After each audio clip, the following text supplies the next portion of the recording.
The blackout didn't come with a sound. It came with the absence of one. At 11:42 p.m., the Christmas lights on Sycamore Lane flickered. Once, twice, and then the entire neighborhood went dead, swallowed in a cold darkness that felt heavier than night itself. Evan Price stood at his living room window, staring out at the sudden silence. Moments ago, the street was glowing with red and green bulbs, inflatable snowmen, children laughing as they ran late-night errands with their parents.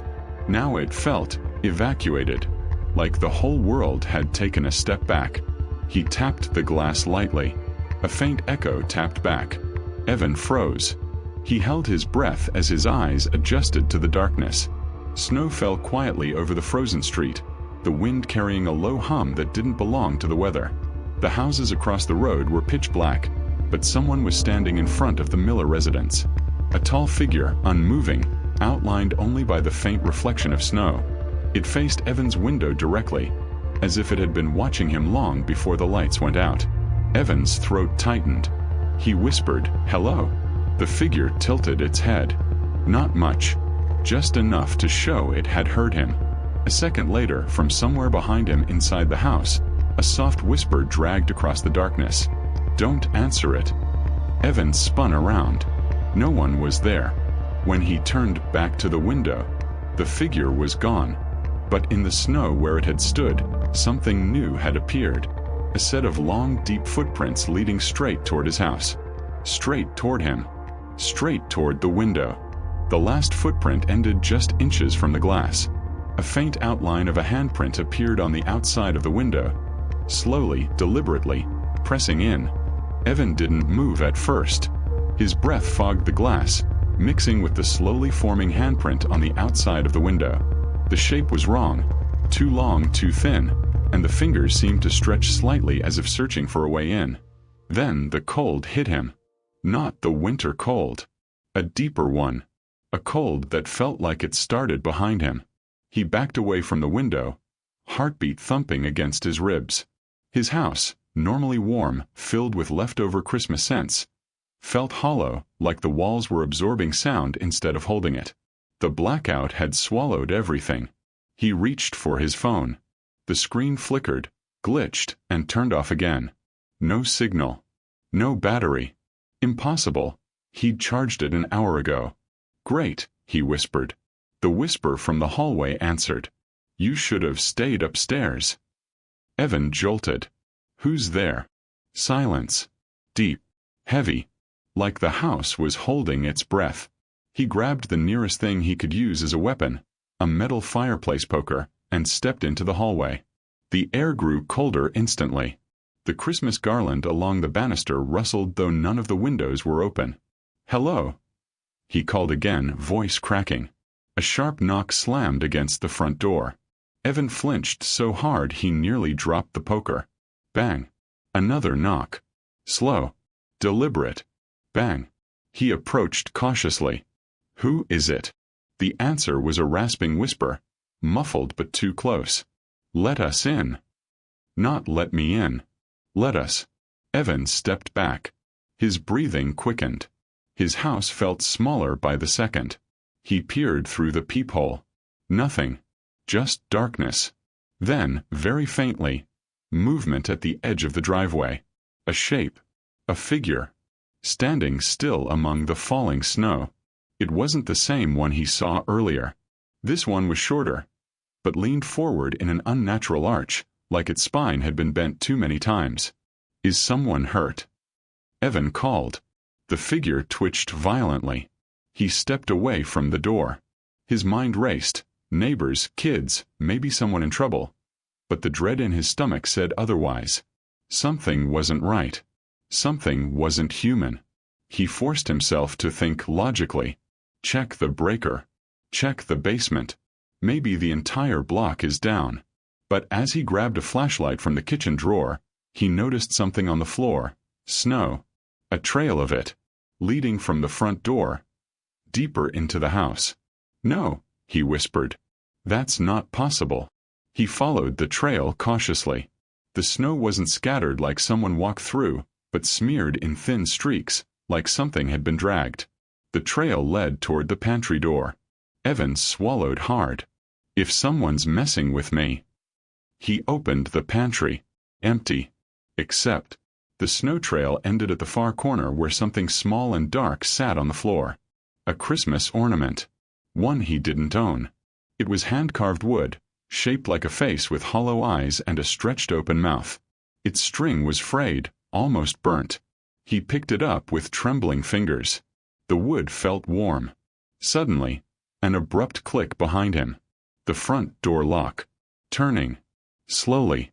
Deliberately. Evan spun around. Who's there? The lock clicked again, reversing direction. Then stopped. Then again. Back and forth. Back and forth. Someone was playing with it. Stop, he shouted.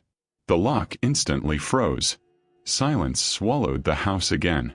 Evan rushed to the window beside the door and peered out through a gap in the curtain.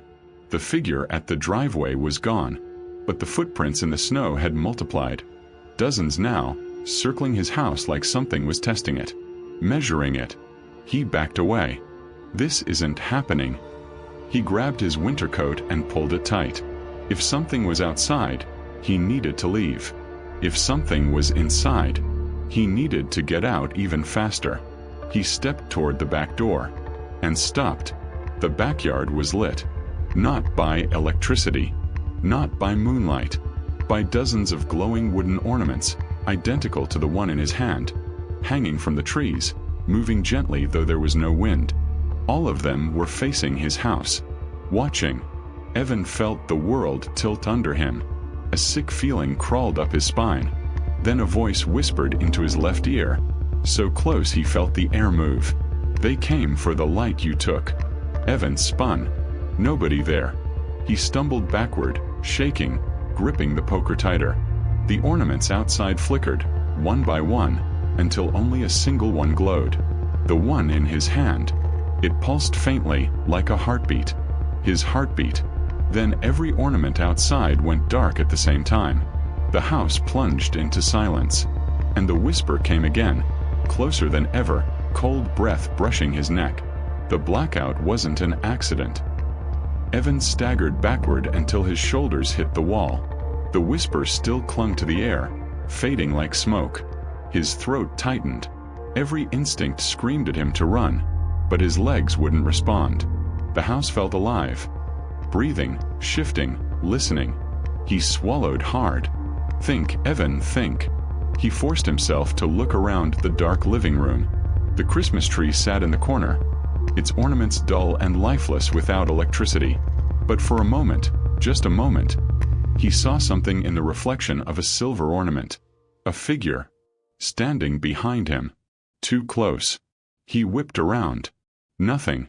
But the ornament still trembled softly on its branch. He had to get to the basement.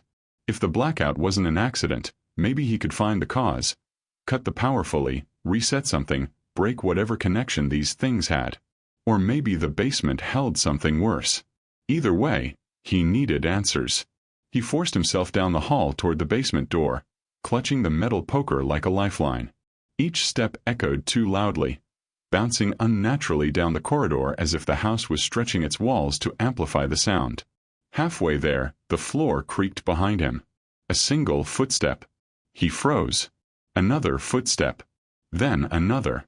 Slow. Heavy. "Who's there?" he whispered. No answer. Just that same cold spreading behind him, crawling up the back of his neck. He gripped the doorknob to the basement and yanked it open, stepping into the darkness below. The door slammed behind him with a force that shook dust loose from the ceiling. Evan gasped and nearly dropped the poker. Okay, calm down, just go." The beam of his weak flashlight cut through the darkness in a trembling line. The stairs groaned under his weight as he descended. The deeper he went, the colder it grew. The air felt thick, almost damp, like the basement hadn't been opened in years. But he used it every week. When he reached the bottom, he swept the flashlight around the cluttered space. Storage boxes, old furniture, an unused treadmill, and the breaker panel mounted on the far wall. "Just the power," he muttered. "Fix the power and this ends." But halfway to the breaker, the flashlight flickered. Then cut out. "Not now, come on." He tapped the flashlight. Nothing. Silence swallowed the room. A faint creaking noise stirred in the darkness. Something shifting its weight. Something aware of him. A soft shuffle of what sounded like bare feet brushing concrete. Then a voice whispered from the corner. Low, strained, and trembling. "You brought it back." Evan spun toward the sound. "Who's here?" The voice exhaled sharply, like it was trying to speak through pain. "The ornament. You shouldn't have touched it." Evan backed toward the breaker panel. His breath grew shallow. "Who are you?" Silence. Then, slow, cracking bones. Something stood up in the darkness. Evan felt the shift of air as it straightened. Felt the weight of its stare. A faint scratching sound followed, like fingernails dragging along cement. It began walking toward him. Step. Drag. Step. Drag. He stumbled backward, hand fumbling for the breaker panel. His fingers brushed metal, but another sound erupted behind him. A long exhale. Too close. He whipped around, panic bursting from his chest. His hand snapped open the breaker cover. He ran his fingers across the switches until he found the main. He slammed it up. Click. Nothing. He slammed it down. Click. Still nothing. The basement stayed drowned in blackness. Then something warm dripped onto his wrist. A drop of liquid. Thick. Slow. He raised his hand instinctively and touched it with trembling fingers. It wasn't blood. It was wax. Warm, melted candle wax. Dripping from somewhere above him. Then the darkness lit up, just slightly, as a candle flame flickered to life in midair. A hand held it. But the hand wasn't attached to an arm. It floated alone in the darkness, palm open, flame wavering unnaturally. Evan gasped. The candle flame bent toward him, like it was looking at him. Then a deep voice spoke from the void behind the flame. "They followed the light you stole." A sudden surge of panic shot through Evan. He swung the poker wildly, hitting nothing but air. The flame went out instantly, plunging the basement into full darkness again. A whisper brushed against his ear. "You weren't supposed to see them." Evan sprinted blindly, hands scraping against shelves and boxes. His shoulders slammed into the staircase. He clawed his way up the steps, breath ragged, hearing footsteps rushing behind him. Fast, frantic. He burst through the basement door and slammed it shut. Something hit the other side with a dull thud. He locked it, then stepped back as the doorknob began to turn. Slow, creaking, hungry. Evan stumbled into the living room, tripping over the edge of the rug. His breathing was uneven, trembling, broken. The silence of the house felt sharper now, like it was waiting. The fireplace crackled. He froze. His fireplace had been off all night, but a small flame now danced inside it. Blue, not orange. Dim but alive, lighting the room with an eerie pulse. Evan approached slowly. Inside the fireplace, sitting on the brick, was another wooden ornament. But this one was more detailed. A carved figure of a man. A man with Evan's jacket. Evan's height. Evan's face. Hollow-eyed and mouth stretched in a silent scream. His heart stopped. No, no, no, no, what is this? The ornament's head turned. The wood cracked slightly as it moved. Then it whispered, in a voice that was almost exactly Evan's. "You are already chosen." Evan staggered backward and knocked over the coffee table.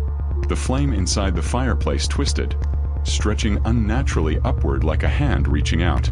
He ran to the front window and tried to look outside again. The glowing ornaments in the yard were gone. The trees were empty, but the footprints had multiplied further.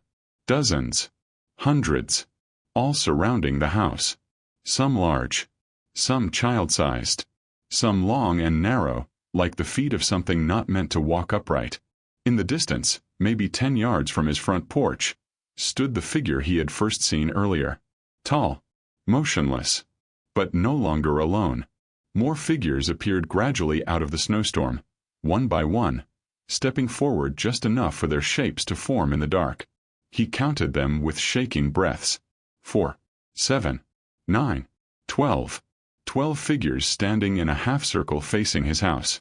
Each tall, each still, each wearing something carved from wood, a mask, a chestplate, a crown of branches.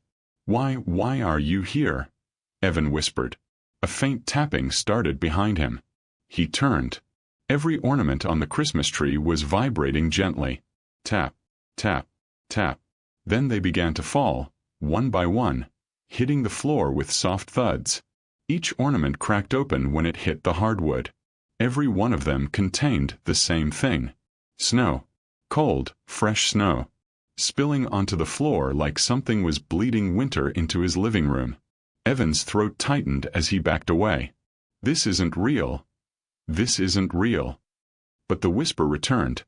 Louder now, all around him, echoing from walls, from vents, from every dark corner. You brought them through when you lifted the first one. You lit their path home. Evan's eyes widened. The ornament, he whispered. The one in the pantry. He sprinted toward the pantry door but stopped halfway. The trail of snow on the floor was moving. Slowly. Deliberately. Like something crawling through it. Invisible but leaving a path.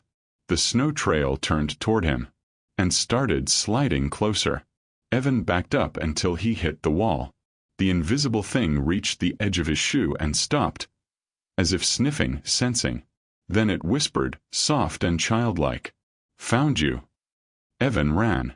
He bolted through the house, stumbling over furniture, knocking pictures off walls. He reached the back door, but the moment he grabbed the handle, a small, wooden hand grabbed his wrist from the other side. Human-sized. Cold as ice. Fingers too long. He screamed and yanked his arm back. But the wooden hand didn't let go. Its grip tightened, wood digging into his skin, splinters piercing his flesh. Rust-red sap dripped from between its joints, steaming in the cold air. Evan struck the hand with the fireplace poker. It cracked, but didn't break. He hit it again, harder. The third strike shattered it, sending wooden fragments flying. He stumbled away, clutching his bleeding wrist. The backyard didn't look like a backyard anymore. It looked like a forest. A dense, snow-covered forest. Trees where his fence should be. Shrubbery where his patio should be.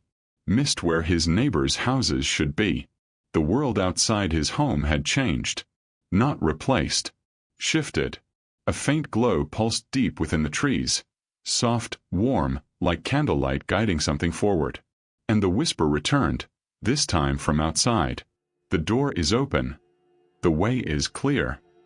Evan slammed the back curtains shut. His house felt smaller than ever. The walls creaked. The windows trembled.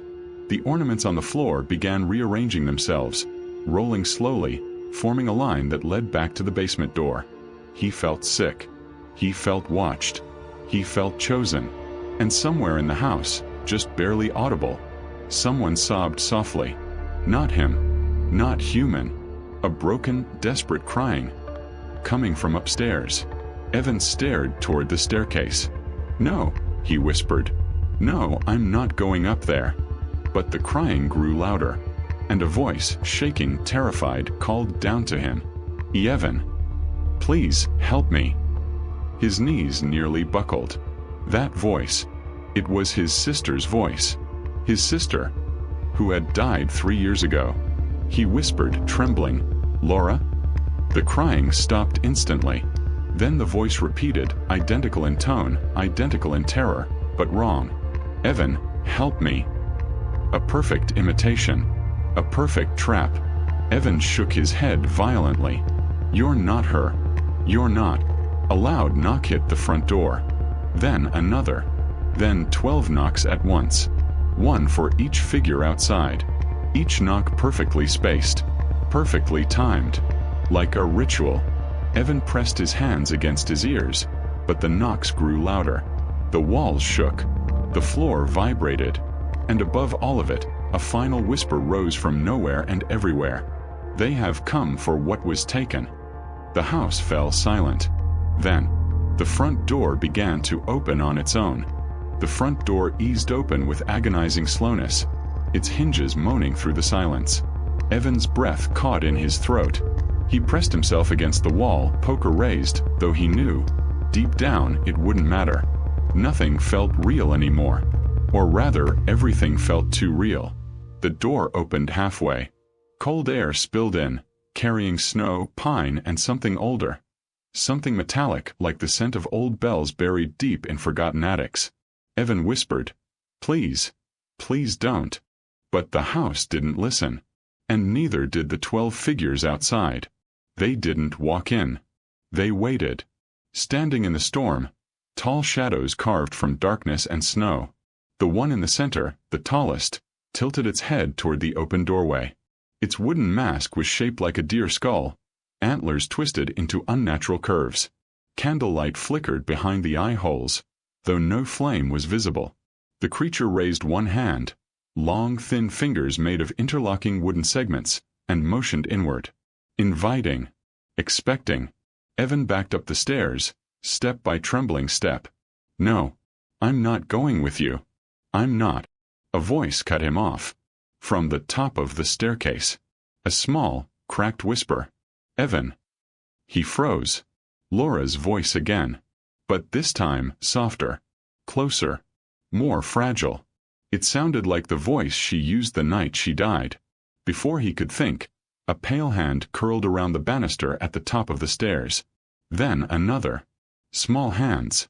Familiar hands. His vision blurred. Laura. A shape slowly leaned into view. A young woman, thin, trembling, hair draping over her face. Wearing the same winter coat she had worn the night her car slid off the road, the night they never found her body. She lifted her head. Her eyes were hollow. Her voice, broken. "They wouldn't let me go, Evan. They took me when the lights went out. They took all of us." Footsteps behind her. Small. Light. Dozens. Children. Evan's heart hammered violently. "Laura, you're dead." Her expression didn't change. She whispered, "So are you." Evan staggered back. "And no, I'm alive, I'm alive." Laura stepped onto the top stair. And then something stepped out behind her. A creature shaped like a child but made entirely of wood. Smooth, carved limbs. Head shaped like a screaming face, mouth open in a hollow O. Its movements were twitchy, puppet-like, held together by invisible strings. It tilted its head. And whispered in a chorus of voices, "Come with us. Come home." Evan stumbled down a step. "Stay back. Stay back." The wooden child stretched its arm, joints cracking. The living room filled with a soft scratching sound, like dozens of tiny hands sliding across the walls, floor, ceiling, windows. Evan turned. The ornaments on the floor were crawling toward him. Not rolling. Crawling. Each one sprouted small wooden limbs, twigs bending into shape, pulling their small carved bodies across the hardwood. Hundreds of them. They scurried like insects, whispering in tiny broken voices. "Join, join, join, join." Evan screamed and dashed up the stairs past the wooden child and the apparition wearing Laura's skin. He shoved them aside, but their bodies felt wrong, hollow, weightless like moving empty shells. He locked himself in his bedroom, slamming the door and shoving a dresser against it. His breath trembled as he backed away. The room seemed normal, for a moment. Then the lights flickered on. But the house had no power. The window curtains lifted slowly, revealing the 12 figures still standing outside in the blizzard. Their wooden masks glowed faintly, pulsing in unison. Snow gathered at their feet unnaturally fast, coiling, swirling, rising like a living thing. A whisper drifted through the window cracks. "You opened our gate." Evan choked on air. Gate. The ornament. The pantry. The first whisper. He had done something. Something irreversible. The dresser began to shake as hands pounded on the other side of the door. Not fists, open palms. Dozens of them. Light, rapid tapping. Childlike. Tap, tap, tap, tap, tap, tap, tap, tap, tap. Then silence. Then a single slow knock. Knock. Evan's skin crawled. He whispered, "Please go away." Another knock. Knock. Then a voice, right against the door. Too calm, too clear. "Evan, Open the door. I want to come in. Not Laura's voice. Not a child's. His own. He clasped a hand over his mouth as terror surged through him. The doorknob twisted gently. Then the tapping began again. This time from the walls, the floor, the ceiling. Hundreds of tiny fingers searching, feeling, climbing.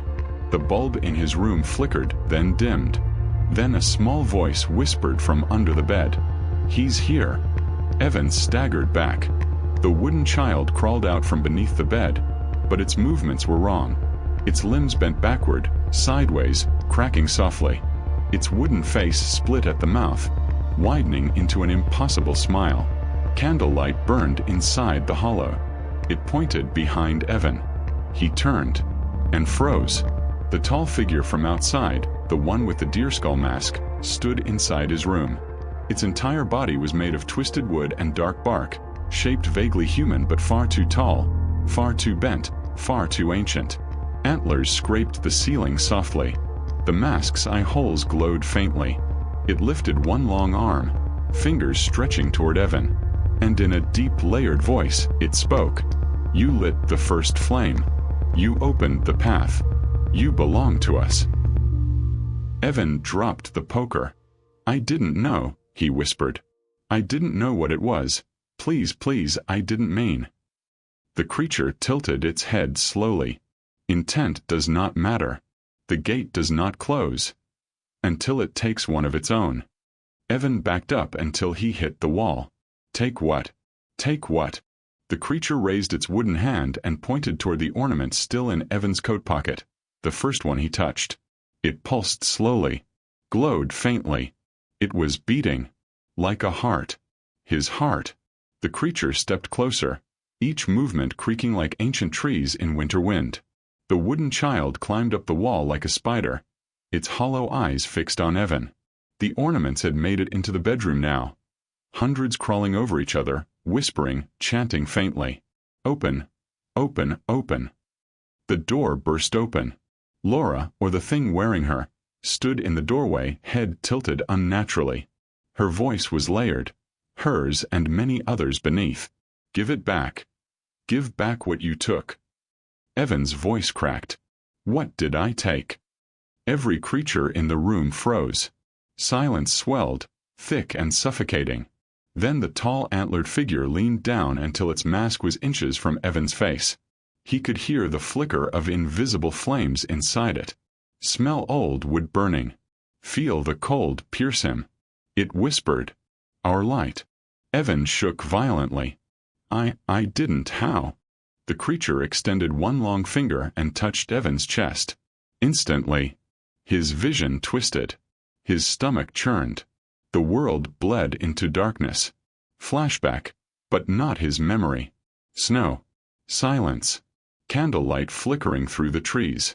A group of 12 masked beings stood in a circle in a prehistoric forest, older than any map, older than any written word. They held wooden hearts, small glowing ornaments, carved from the oldest tree. Their voices chanted, "Light for the chosen. Light for the gate." Then a surge of wind. A blinding flash. Something was taken. Stolen. The circle broke. The forest fractured. The gate closed violently. And the wood hearts scattered across time. Lost. Waiting. Until one man, in his pantry on Christmas night, touched one. And lit it again. Evan's eyes snapped back into the present. He collapsed to the floor, shaking violently. "I didn't mean to, I didn't know, please." The antlered figure reached for him. Its wooden fingers brushed his hair. "Then return what you lit." Evan trembled. "How?" "Tell me how." The creature pointed again to the pulsing ornament in his pocket. "You carry it. But to return it, you must follow us." Evan's tears burned hot down his cheeks. "Follow you where?" The creature leaned close enough that the mask touched his forehead. Inside the hollow skull, a flame roared. The whispered answer was soft, terrifying, certain. Home. Evan looked at the open bedroom door. The hallway beyond it had transformed. No longer drywall. No longer familiar.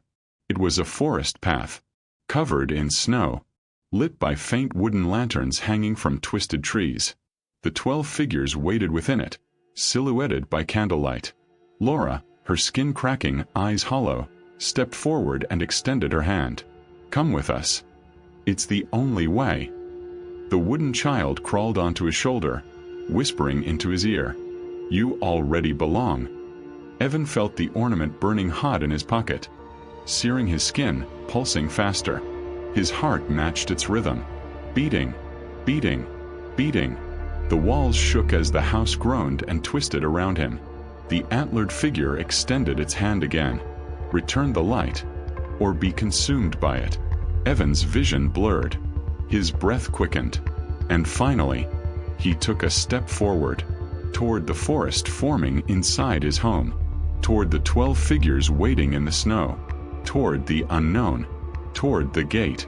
And as soon as his foot crossed the threshold, the house vanished behind him. The forest swallowed him whole, and the last whisper carried through the trees. The chosen has entered. The snow had almost stopped by the time the world began to settle again, though the wind continued scraping across the mountains like something dragging broken fingernails over slate. The sky above the Appalachian Ridge was a bruised navy blue, torn in places by the faintest streaks of dawn trying to reclaim what the night had swallowed whole.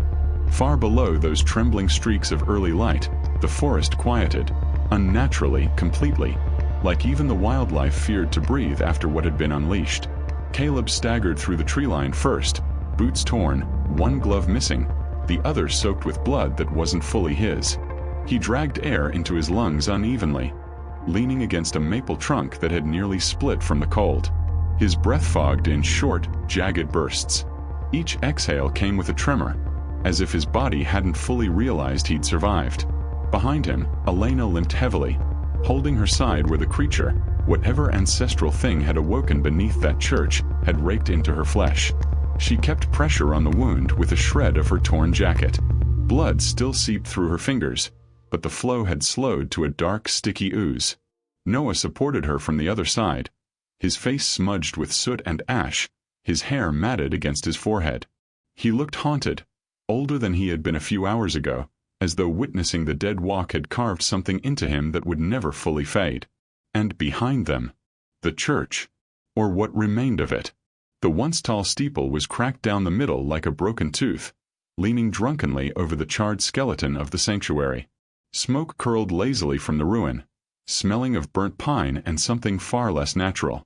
When the crypt beneath it collapsed, it dragged half the foundation with it, burying the twisted remains of the hollowed, the curse-bound spirits, and the ancient hunger that had puppeteered them for centuries.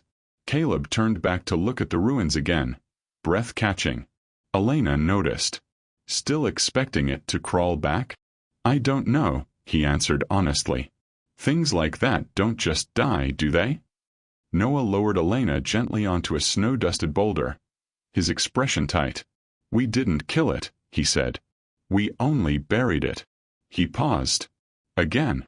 For a long moment, the three of them simply sat, or in Caleb's case, collapsed, trying to comprehend what the night had cost them. The woods around them remained silent, a silence too unnatural for dawn, too heavy for a world free of monsters. Elena let her head rest back against the rock, eyes fluttering. "My grandma used to tell stories," she whispered. "Old mountain tales. About things that lived under the ridges, older than the churches, older than the towns. She said curses don't die. They sleep. Until someone disturbs them." Caleb closed his eyes. "We didn't disturb it. Someone else did." "Yeah," Noah murmured, jaw tightening. "But we're the ones who survived."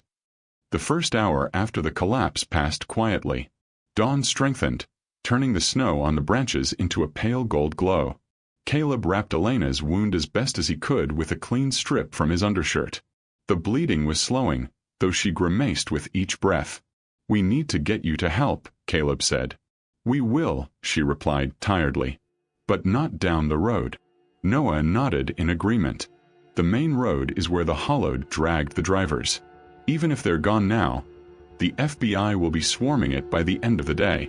Missing people, destroyed church, half a mountain collapsed.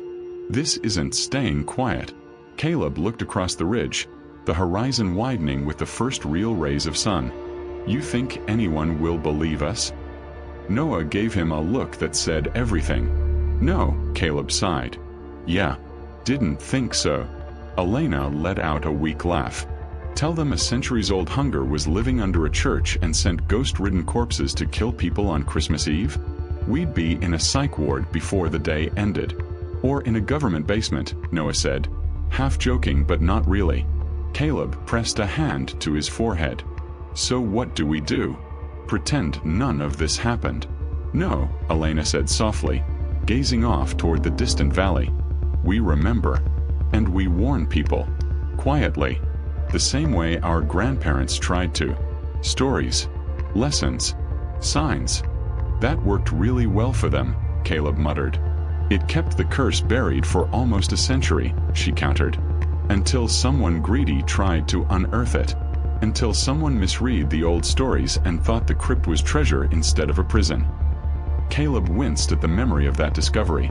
The shattered coffin lids, the open graves, and the symbols carved into the stone that the trespassers never understood. Greed had done this. Curiosity had fed it. And the three of them had nearly paid for something that wasn't their fault. Nearly. Hey, Noah said quietly. We survived.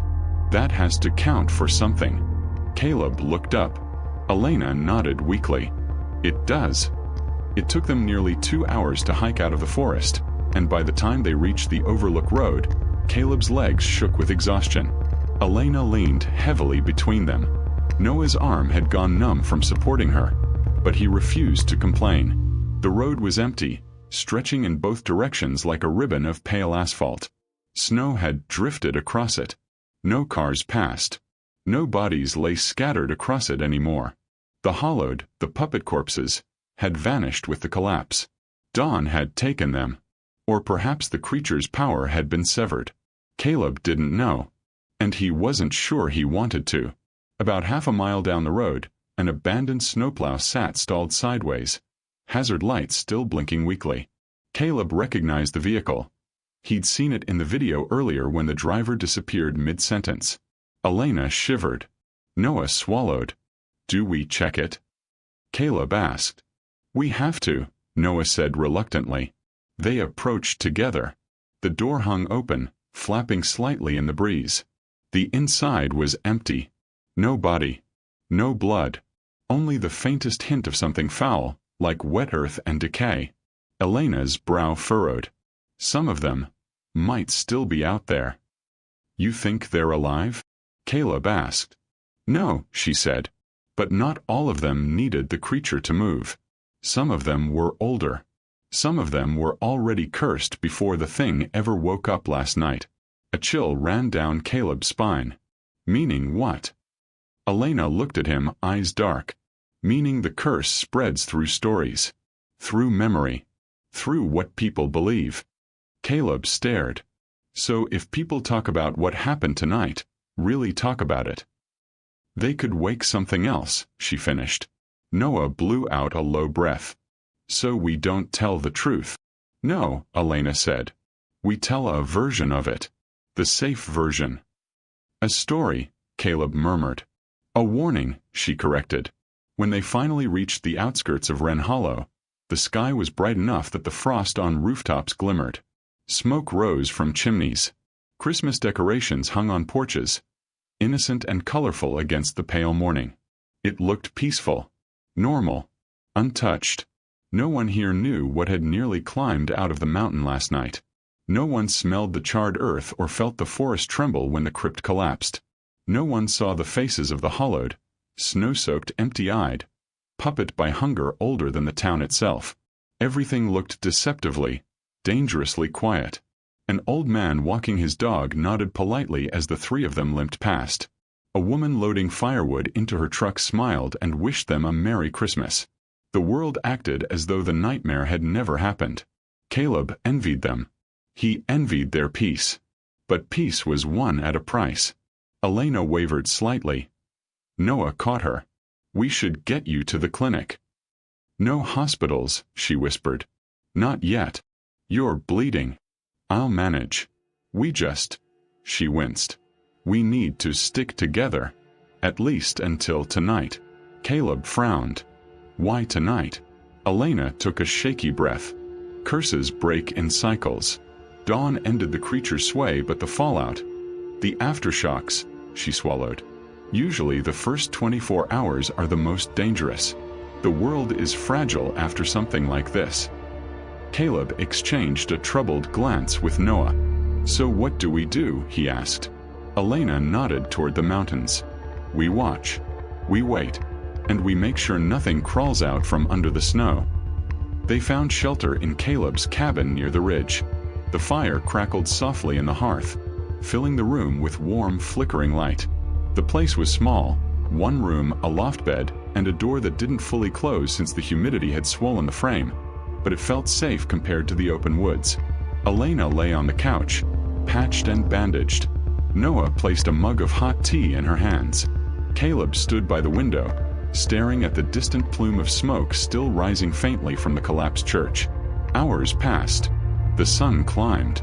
The world stayed quiet. By afternoon, Elena slept. Noah dozed off in the armchair. Caleb alone kept watch, listening to the creaks in the cabin walls, the faint rumble of snow sliding off the roof, the small, ordinary sounds that meant no horror was creeping near. Yet every so often, he felt something. A tug. A whisper in the trees. Like the hills still remembered. Near dusk, Elena stirred awake. Caleb moved to her. How do you feel? Like I got hugged by a bear made of broken glass, she muttered. But I'll live. Noah snorted softly. Then the three of them sat in silence as the final light of day stretched long across the snow, turning the world orange, then red, then the deep bruised blue of winter dusk. Is it over? Caleb asked. Elena didn't respond immediately. But eventually, for now. Night crept over the Appalachians once more, but this time the darkness felt different. Less hungry. Less alive. Caleb stood outside the cabin, snow crunching under his boots as he looked toward the distant ridge where the church once stood. A breeze rustled through the bare branches. The wind carried no whispers. No figures stood between the trees. No light flickered beneath the earth. Just cold air and silent mountains. Elena came up beside him slowly. This place, it's always been haunted, she said softly. By memory. By loss. By what people bury. Will it happen again? He asked. Maybe, she admitted. But not tonight. He looked down at her wound. You really think the curse sleeps? All curses do eventually. And what wakes them? She looked up at him. Tired, bruised, but unbroken. People. Caleb exhaled a long cloud into the cold air. Then we make sure no one ever digs there again. A door creaked behind them. Noah stepping out, arms folded against the cold. We can't protect a whole mountain. No, Elena said. But we can protect the truth. And bury the rest, Noah added. The three of them shared a long, heavy silence as the night settled fully. Above them, the stars emerged one by one, faint but steady. Below them, the hills stood quiet, deep, old, indifferent. And somewhere under the earth, beneath rock and soil and centuries of buried memory, something ancient slept again. For now. Caleb finally turned toward the cabin. Come on, he said softly. Let's go inside. Elena nodded. Noah followed, and as the cabin door closed, sealing them in warm lamplight and faint wood smoke, the last sound on the ridge was a simple, gentle thing. The wind. Nothing more. Nothing hungry. Nothing waiting. Just the wind. And for the first time since the nightmare began, the Appalachian night was truly still.